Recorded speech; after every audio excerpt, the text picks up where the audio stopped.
તો અનરાધાર વરસાદથી જૂનાગઢમાં ચારેકોર પાણી જ પાણી જોવા મળી રહ્યું છે। જૂનાગઢમાં હાલ 12 મેઘ ખાંગા થયા અને છેલ્લા 24 કલાકમાં વંથલીમાં 14.5 ઇંચ વરસાદ ખાબક્યો, જેને લઈને હાલ તો સમગ્ર વિસ્તારમાં જળબંબાકારની સ્થિતિ જોવા મળી। આ તરફ વિસાવદરમાં પણ 13.5 ઇંચ સુધીનો વરસાદ ખાબકી ચૂક્યો છે। છેલ્લા 24 કલાક દરમિયાન જૂનાગઢમાં 12 ઇંચ વરસાદ ખાબક્યો છે, જેને લઈ અનેક સોસાયટીઓમાં ઘૂંટણસમા પાણી ભરાઈ ચૂક્યા હતા। આ તરફ 24 કલાકમાં જૂનાગઢ શહેરમાં 12 ઇંચ વરસાદ ખાબકતા જનજીવન પ્રભાવિત થયું હતું અને વાહનો પણ પાણીમાં ડૂબ્યાના સમાચાર સામે આવ્યા હતા।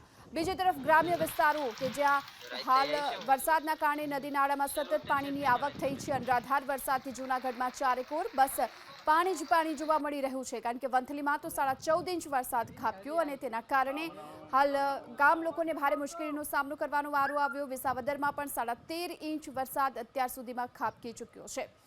24 કલાકમાં જૂનાગઢમાં 12 ઇંચ વરસાદ ખાબક્યો છે, તો આ તરફ જૂનાગઢ શહેર પર પાણી થયેલું જોવા મળ્યું। કેશોદમાં 14 ઇંચ, ભેંસાણમાં 7 ઇંચ વરસાદ છેલ્લા 24 કલાક દરમિયાન નોંધાઈ ચૂક્યો છે।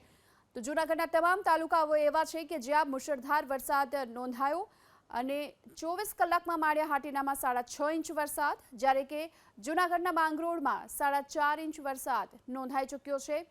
આ તરફ જૂનાગઢ શહેરમાં 11 ઇંચ વરસાદથી જળબંબાકારની સ્થિતિ જોવા મળી, જોકે જૂનાગઢ જિલ્લામાં 12 ઇંચ વરસાદ ખાબકી ચૂક્યો છે। આ તરફ જૂનાગઢ શહેરમાં પણ 12 ઇંચ વરસાદ ખાબક્યો છે। તો અનરાધાર વરસાદથી જૂનાગઢ જળબંબાકારમાં ફેરવાઈ ચૂક્યું છે। જ્યાં નજર નાખો ત્યાં બસ પાણી જ પાણી જોવા મળી રહ્યું છે।